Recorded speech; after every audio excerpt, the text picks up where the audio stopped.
21 trillions de dollars manquants investis sur des DUMBS, bases militaires souterraines profondes. Les révélations au compte-gouttes frappent de plein fouet la matrice. Où sont passés les 21 trillions de dollars, 21 000 milliards manquants dans les budgets du gouvernement américain, dans des villes souterraines cachées et des vastes réseaux de transport? Catherine Austin Fitts, qui s'est entretenue avec Tucker Carlson, a révélé des résultats explosifs après avoir mené une enquête de 2 ans. Son étude a permis de découvrir plus de 170 bases militaires souterraines à travers les États-Unis, toutes reliées entre elles par des systèmes de transport souterrain très avancés dont la plupart des gens ne soupçonnent même pas l'existence. Mais je pense qu'il s'agisse d'un déplacement d'épaule. Le déplacement d'épaule magnétique est l'une des théories connues qui provoque ces événements.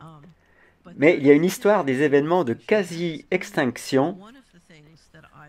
Et une des choses que j'ai regardées, parce que j'essaye de comprendre entre l'exercice 1998 et l'exercice 2015, il y a eu 21 trillions d'ajustements non documentables dans le gouvernement américain.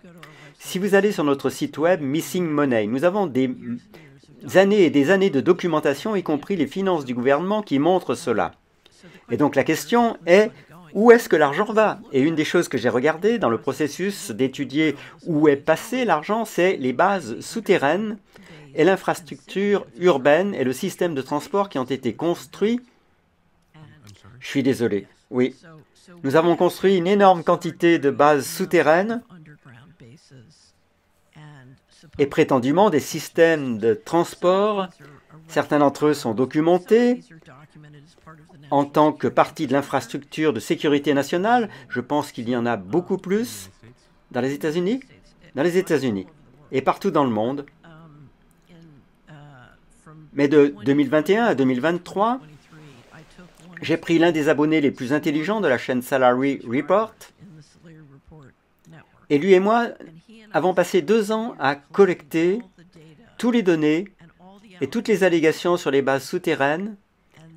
Et ensuite, nous avons systématiquement essayé d'estimer notre estimation, c'est totalement une estimation, de combien il y a de bases souterraines, non seulement dans les États-Unis, mais aussi souterraines sous l'océan autour des États-Unis. Et notre estimation était de 170, avec un réseau de transport qui les connecte. Et quel serait le but? Si vous pensiez que vous auriez un événement de quasi-extinction, pour moi, il y a 2 objectifs. Il y a tellement d'activités qui se déroulent que vous devez garder secrètes, que vous êtes en fait en train de construire la capacité. Par exemple, si vous faites un programme spatial secret, vous devez le protéger contre les éléments invisibles. Mais je pense que si vous êtes inquiet à propos d'un événement de quasi-extinction,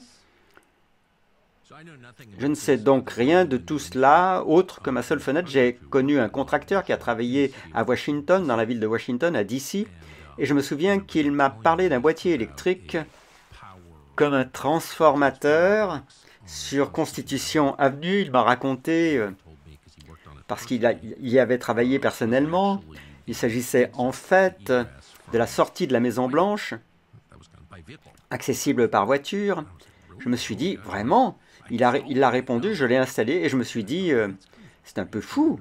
Dans le milieu de cette grande ville où je suis à Constitution Avenue, qu'on puisse construire quelque chose comme ça sans que je le sache.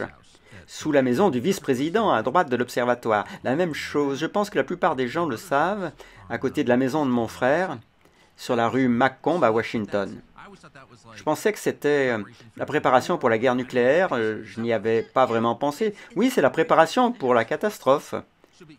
Donc vous pensez qu'il y a des installations comme ça dans d'autres endroits à l'extérieur de Washington? Oh oui, donc si vous êtes intéressé, nous avons une excellente interview. J'ai fait une interview avec Richard Dolan sous les bases souterraines sur le rapport Solari. C'est une sorte d'introduction au sujet et c'est basé sur beaucoup d'études de quelqu'un nommé Richard Sauter qui est très difficile à interviewer. Donc Richard a parcouru tout le matériel et vous savez clairement, je ne sais pas si vous avez vu, Washington a posté un projet, c'était en 2010 ou 2012, appelé Top Secret America.